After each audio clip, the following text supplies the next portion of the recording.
Hey guys, Kim and Danielle here. We are talking about human design and homogenization, and we're just having a little chatty conversation. I'm an integrative life coach, and Danielle, you want to introduce yourself? Hi everyone, I'm Danielle. I have a website called soulmapping.life, but basically Kim and I have been working together with both of our different approaches to assist people to, potentiate their lives, using the skills and tools that Kim has for helping people navigate the material plane, and then the things that I do to help people understand how to differentiate using the codes and languages of human design, gene keys, and astrology. So yeah, we just wanted to hop on here today and talk a little bit more about homogenization. If you are familiar at all with human design and you know your strategy and authority, what type you are, that would be helpful. If not, just put a comment below and we can help you figure that out. But yeah, homogenization, right? What does it mean? It's basically when we are dwindling ourselves down, right, to be what we think will work for us or what other people might want us to be, what the world wants us to be.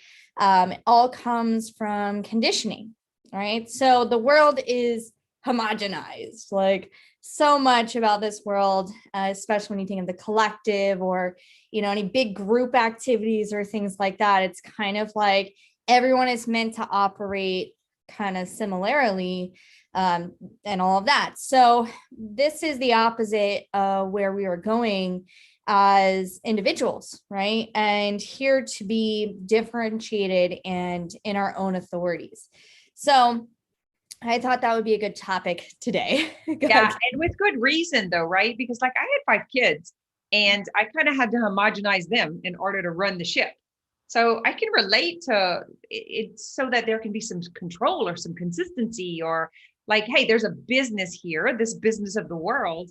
And Yeah. so we need things to run efficiently. And so we need to categorize, we need to label, we need to understand so that we can manage this large group of people. Like if there's a concert and there's 5,000 people who can come into the Coliseum, there's got to be a system. You got to buy online, you need to pay here, you need to come through this door, you need to sit here, you need so with understanding, but the problem is we lose our bio individuality. I just want to Right. add that little, there's a great reason for it, but we just kind of got hooked into it. Yeah, for sure. And that brings up another point too, how like, yes, a lot of times we think of conditioning, we're like, oh, it's coming from outside of us. And sometimes we don't think about how we're conditioning others or making it so that they're not in their full sovereignty. Right. So, and I've noticed that in myself, through many other people too, but that is also another aspect of it. And we could go into all these different themes like parenting, right? Which I'll give you one little caveat here, that with parenting, even with what Ross says about it, is that we want to empower the child into being themselves. Like we lay the framework and the boundaries, but really kind of setting them free and letting them be themselves. But yeah, when we think of homogenization, we can also think of how we are homogenizing and conditioning others rather than empowering their individuated experience as well. And without knowing. So I did what I could. Like that's all the tools that I had. That's the only resources and understanding that I had. So I'm watching it. I'm watching my children with their children. So now I have 12 grandbabies and I'm hearing the things that I used to believe, that I used to think that I passed on, that they are now living on. And I'm like, whoops, but you do what you can do with what you have. So I don't think we're saying like there's a good or a bad. It's more like an awareness and an understanding so that people can be empowered. And I'm with you and Ra on the, if we understood the that the child will be fine being who they are. It's when we try to make them someone else. Those are the ones who suffer. That's us, right? That did what we thought we needed to do to belong, to be safe, to be good, or whatever it was that sense of belonging was. Yeah, I don't think I don't feel like it's anything more than an awareness at this point, because I could go into regret, I can go into sadness, and then I can go into fear and try to change it for my children and grandchildren, right? I could do either or I can just be present and be in awareness. Right. Exactly. And that's kind of also what you and I were talking about before, even with like our businesses, right? So people come to me for sessions and I read their charts and all this and that. And when I first started this many years ago, it was very much like, oh, they have to understand everything. And I still put like my love and intention, and I do want them to understand, but it's not like it's not up to me to like make the horse drink the water, right? So it's kind of like really taking that on as well, like with what we are seeing, right? So when we think of differentiation, we think of each one of us being in our own authority. It's not just like our makeup, it's not just our codes, it's not just, hey, you have this gate and this defined, and this is your cross. It's also about the alignment of that when you are correct, is that you will be in the correct place, in the correct environment, and then you'll be able to see something very different, and that's what you'll be able to share. So yeah, it's not just your codes, right? So when we're in this new place and we're seeing something new, it's not about forcing other people to understand it even. It's like we use our strategy and authority to communicate it, right? Hopefully from response or waiting for invitation, if you're a projector, and the other ones as well. But that's the whole point of this, is to have awareness and to be in the right place at the right time. This is how you're different, is what you're seeing, what you're experiencing. Sorry, Kim, I know you want to say something. Well, I'm just like, still, I don't want to get too far away from what you said earlier about the pressure for them to get it. Because I think that's, that's a really heavy burden for so many coaches and entrepreneurs and mentors and healers, that because there's a pay exchange, that there's like, they need to get it. And then there's this, this urgency inside, this commitment, right? That it's like, they need to get it. And so there's layers of pressure and proof of why they need to get it, because then they'll be mad at me, then they won't understand, then they won't get what they want. And so I just wanted to add that. You sound like you're really clear on it. I've recently got to a new level of clarity on it that I was not before. I was very pressured by anybody who I served, like in my business, with my children, with my husband, like all of this time. I'm just very recently coming to this. I'm just kind of curious about it for you, if maybe there's something that we're now experiencing that's kind of giving us some relief from that. Is there awareness that's... I mean, I think it's different for everyone. I've been in my experiment for over 8 years now. So, it took me a couple of years to really get into my alignment and to like master everything in my own chart, like really understanding how my chart operates. Because I believe that as you start to understand your codes, that you start to get taught by life a lot of things, because it's through the lens of your own codes. So perhaps maybe, you've come to this like culmination of understanding with certain things in your chart, and being a 6-2 off the roof, with all of that. I'd love to look at some things in your astrology to see like, okay, you have this transit and that going on. Yeah. So, and I'm 50, like I'm going on 53. So there was probably some residue still left there, that maybe it's finally like cleared the way to be able to see it and understand it. Because there was for sure a hook of codependency, of people pleasing, of commitment, or like this, it's a pressure is the best way I can describe it. I felt very pressured and responsible. And I think this is where, like, that's coming from the church and from the parents and from the schools. I think there is a sense of pressure from the leaders or the role models, or does that make sense? Like as the parent that desperately wants the child to fit into the world, like Right. to go to the parties, to be invited to the team, there's a fear of not belonging. And so it's coming from a good place. I think it's just a distortion. Right. Yeah. I mean, us being 6-2s, right? Kind of what I was telling you about before. If anyone has a 6 in your profile, Weirdos. Being objective, right? This is what it means. And this is what being a role model is that we're not here to force people to be what we think or what we're seeing as our opinion, or life coaches or health coaches or anything. Because even Ross says, like, if someone is a smoker and someone tells them to quit smoking, and this is an extreme example, but if someone tells them to quit smoking, it's not correct for them, then quitting smoking would kill them, right? So it's understanding how homogenization, not being in your true self, is what actually like kills you, right? So then we don't want to put that energy on others, right? Where it's like, oh, you have to do it this way. If we're like homogenizing them, we think we see what's best for them, but that's not really correct. This is old paradigm, like old world way of hierarchy and dominance and all of that.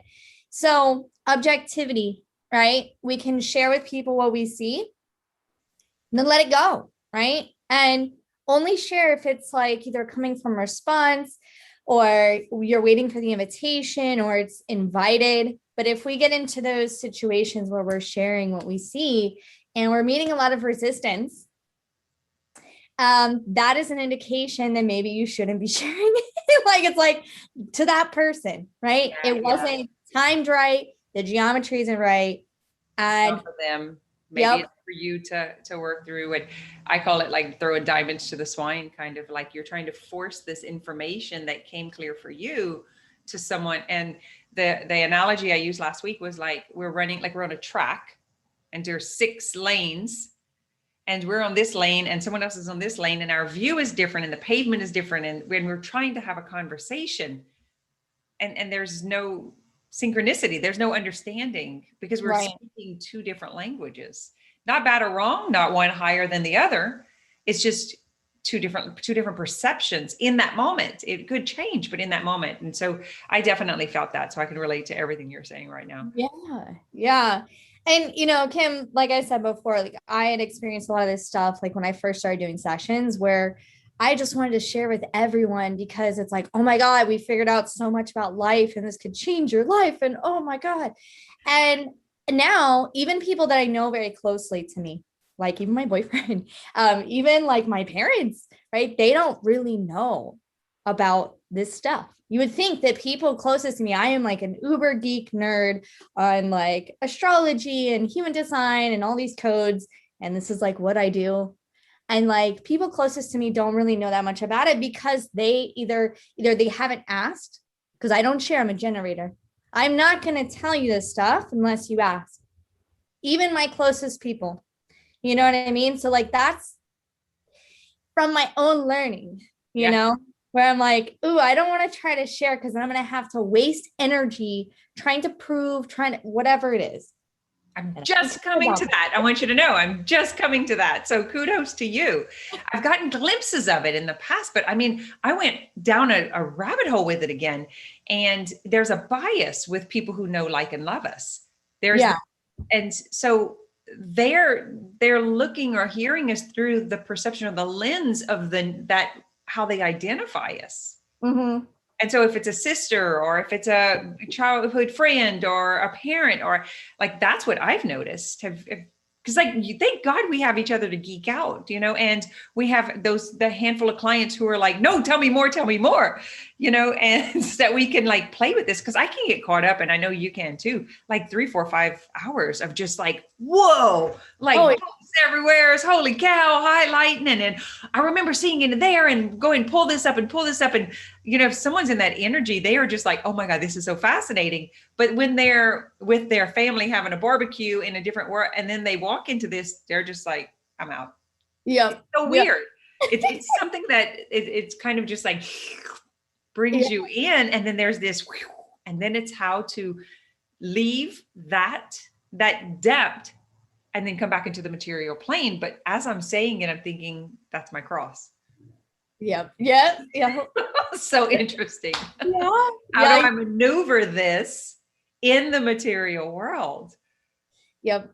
Well, you start to see how everything, even the mundane, and this is what I was saying with your codes, like learning about how your codes operate and learning the language of existence and the codes of it, is that in the material world, even though I'm not, let's say, sharing with my parents about, you know, the mechanisms of incarnation and how the neutrinos get into our crystals, you know, like not explaining that to them.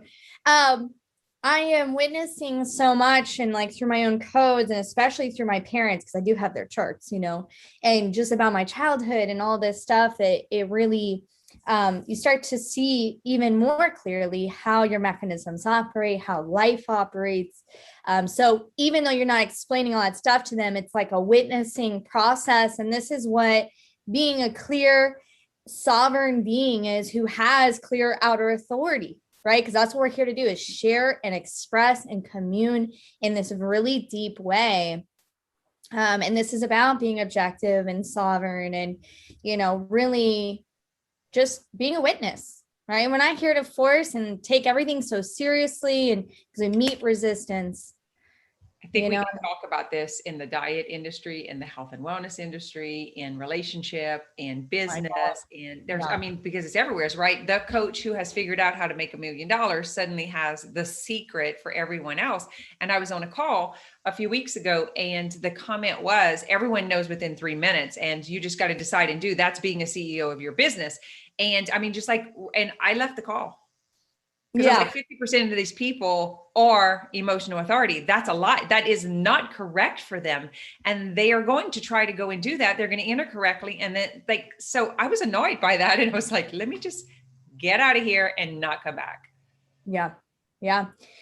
If it's not differentiated, if it's not information that's tailored to the individual, you're being homogenized. And that's like the bottom line. I mean, there's certain ways, yes, that like things on the material plane operate, but everyone's strategy for how to get there is really different. And that's really not the purpose of. It didn't feel good. It didn't feel good because that's a pressure for me to decide within 3 minutes, or to I'm looking, especially think about a 5-1 who needs all the information and they don't have clarity yet. So they're still investigating and looking. And now they're telling, because this is like a mastermind, like a coach of coaches. So now putting that pressure. So now there's 50 people who are going to go pressure someone else with that same truth, or so said truth, that worked for him, who happened to be sacral authority, because I have his chart. Yep. This is exactly how homogenization works. And this is what creates distortion. So when we are homogenized, meaning we're not being our true selves, right? Which means we're not seeing what we're here to see. Then what is created is resistance and distortion. And that, like you said, it's like all in the communities, the spiritual communities, the religious communities, the new age, and coaches and health. And it's like they're throwing a blanket and saying this works for everyone. And it doesn't. It's not unique. A conversation that has been super painful. And I've heard this before. I'm supposed to be working with relationships or in relationships or stuff. And I'm not a relationship coach, but this conversation has come up several times about sexuality and relationships. And it's like, you're supposed to, because I was always asking that question, is it a need or is it a want? Is it a desire? Or is it what is it? What is the body? What's coming, what's coming from here? What's coming from the actual body and desire?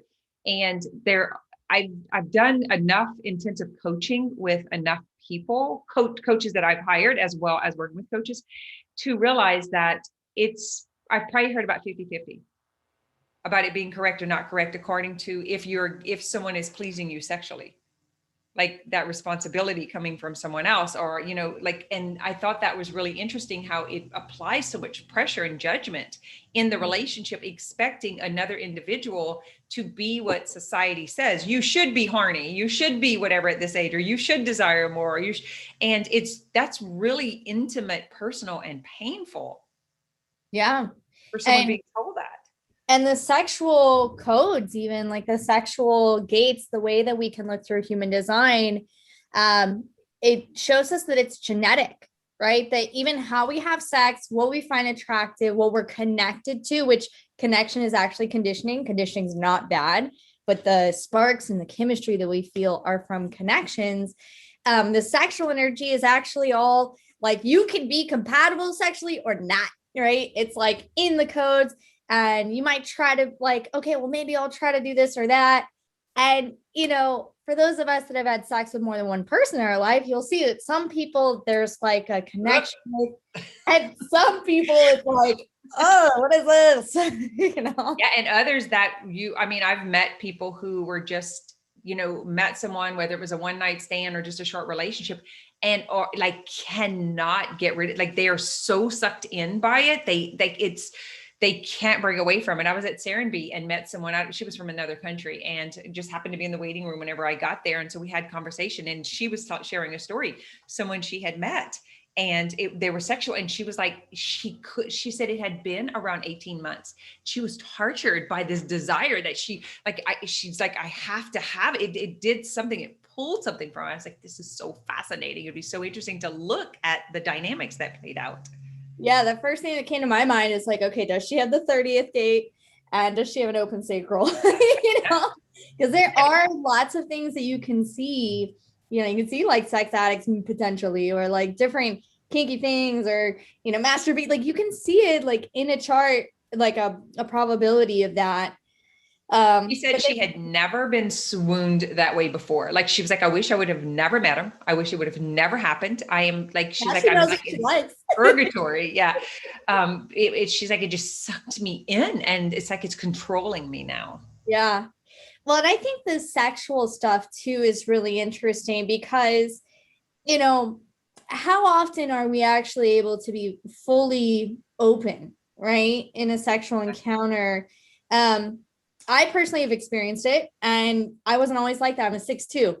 Our sexual strategy is shyness or boldness, right? Like that's one of the things is like shyness. But I've actually experienced the other end of the spectrum as well. And I think that all this stuff comes together as you become more and more authentic, even in sexual experiences, even in all these things, you can just be more comfortable with yourself and fully yourself, and everything can heal a lot of sexual trauma, I'm sure too, And I was having a conversation with a friend this morning and it was about sleep and her partner not like ruffling and moving around and not being able to get sleep, and the mention of sleeping in another room to be personally responsible and get your sleep because it's so important, right? You get delirious if you don't sleep for long enough. And it was weird how that brought up that conversation, and that's the homogenization, that you're supposed to sleep with your partner, you're supposed to eat with your partner, you're supposed to like what they like. I was like, do you wear their clothes? Do you hunt when they hunt? Do you what about individuality? But there is so much pressure because the story is like, you need to keep the queen size bed or the full size bed so that you stay closer, because if you sleep in separate rooms, then there will be no more intimacy. And then if you quit praying together and eating together, and then it just creates this, that's why people get divorced. And I've heard these things. Oh yeah. Live that. And I was like, that is not true. You get to So create the rules for your own relationship. So what if you live in another house? Maybe you don't want to get married, but there's so much religious dogma around that, right? And then society and the judgment and anyway. Oh yeah, no, I would love to do a call one day on this type of stuff, because we can see it just through the lens of like the genetic codes and see it's not personal, and it is really tied to religion though too. Yeah, I'm looking at the time, so we're right at our 30 minutes. So awesome. Is there anything else? I know I talked a lot this time that that's great. Wanted to add. No, I just think, we are going to maybe start doing some more calls like this where it's just like kind of off the cuff, but have some sort of themes. So, yeah, we just want to share. Really interesting to have someone else come on or even pull up our charts and to be able to kind of explain how some of this, plays in, or even the dynamics of like the things that might be like draw us together to just show in just relationship in general. Because I think relationship is the richness of life itself. Yeah, I mean, we could definitely pull up our charts and look at that too. But yeah, we will, I guess, see you guys next time. Yeah, I'll put Danielle's information below if you want a reading with her. So, and I think we have your website listed there too, if they want to kind of go research, and we'll be back next week. Alrighty.